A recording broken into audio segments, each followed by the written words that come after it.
All right, so I'm with Lexi Luna, and I just have like a few questions for you. Sure. So you worked with your own, is it a dry rub barbecue type deal? So I have a hot sauce. Okay. I'm working on restocking the salt. Like there was like a little pack that I had, and some things got sold out, so now we're trying to restock it and figure it out. But the sauce is habanero hedonism.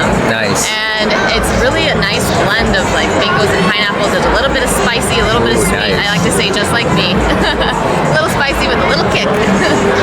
So you actually have like, they're kind of incorporated with like sexual terms like that you give their names. But what if I were to tell you that like, I mean, I'm all for it. I think it's great, but supposedly like younger generations actually find it offensive. What do you think about that? You know, I think that we fought for our right to have sex on TV for so long that it feels kind of like they're turning their backs on us. But honestly, I think every generation has their own unique like circumstances, and there is a lot of oversaturation of sex on social media platforms like Twitter, X, whatever, and Instagram. Right. You know, most people aren't seeing porn on Pornhub for the first time. They're seeing it for the first time on Twitter, and it's against their consent. They're kind of it's being forced onto them, and so I'm not surprised that they're shying away from those types of topics and that level of like in-your-face marketing. Right. But to be honest, those people aren't my target audience. So my target audience is a little bit older and a little bit more mature, and so I find that they really enjoy the wordplay and I love alliteration, as you can tell with my name, Lexi Luna. So habanero hedonism felt like the right thing too. It's actually interesting that you say that, because I kind of consider myself an old soul. Yeah. Even though, I mean, I'm pretty young still, thank God. But it was also interesting that you also said that with like finding an audience, but do you think like there's a way of finding an appropriate way with porn, such as like making it more safe for people, or a better way to access it, but not maybe dwell too deep into some stuff that could be harmful to people? Sure. I think that right now the big fight we're dealing with is the compliance of these legislation that's been passed for age verification on platforms like Pornhub, for example. I'm using them as an example because that's how everybody uses them as an example for this.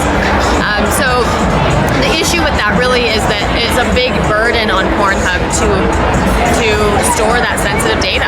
Right. And so we agree that there should be some kind of age verification, some kind of wall between public access and private access.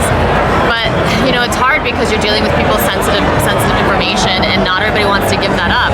Yeah. But at the same time, like, how do we make this change happen, right? So we're struggling with it just as much as the legislation is, and we want there to be more protection for people who shouldn't be viewing our content, who shouldn't be influenced by our content.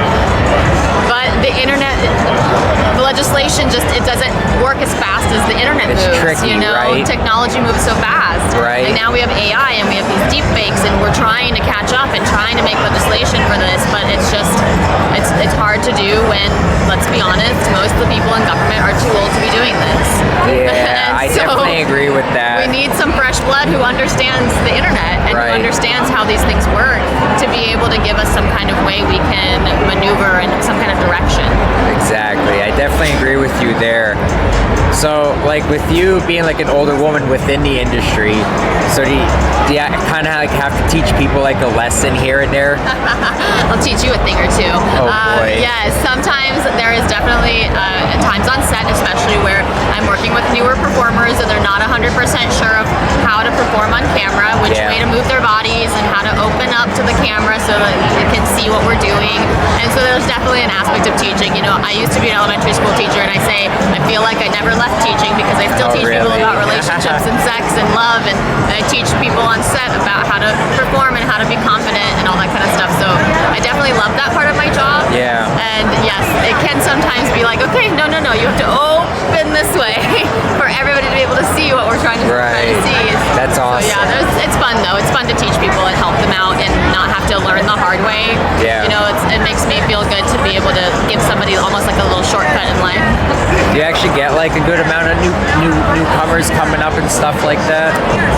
So with the pandemic, we had a boom and an influx of people joining the adult industry for obvious reasons. OnlyFans was really popular. People saw all the articles that were coming out about all the potential that was on OnlyFans, and I think that was very enticing to a lot of people when they were stuck at home, just like we were. Yeah. And so I did see a lot of new female talent, some new male talent come in like 2022, 23, and so I'm definitely like seeing that slow down a little bit, but there was a big influx there during that time. Is that maybe because maybe they felt like they bit off more than they can chew? Could be, yeah. I think that's a really insightful thing. And they weren't really ready for it? Yeah, you don't think about it until you see it pop up online, and then you see it go everywhere, and you're like, oh no. That's probably my biggest advice to anybody is to make sure this is really what you want, because once you do something, it's going to be on the internet forever. Plus, I mean, I could also understand affecting relationships also, Definitely. but I mean, say like even if you're married, like do you joke about it and you say like, oh hey, how was your day? And it's like, oh yeah, I had a real long hard day today. Yeah, exactly. But that's the other thing. I think you find people and surround yourself with people who understand your way of life and understand that even though it's a very intimate job, it's still a job, and we still, like I can connect or I cannot connect, and either way is fine. Because some days it's just about performing and getting the dialogue and doing the sex positions, and other days it's about making it look a little bit more natural and a little bit more real.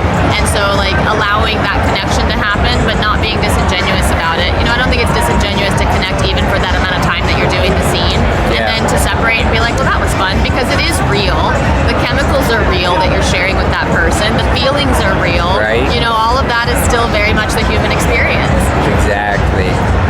I only got like one more question. Sure.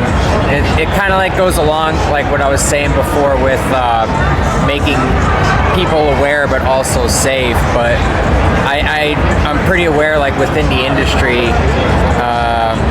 there's been like quite a bit of like suicides and substance abuse. Sure. So how can we like promote to like let people know how to be safe? But watch out. I mean, I guess like a part of it goes along with who you surround yourself with.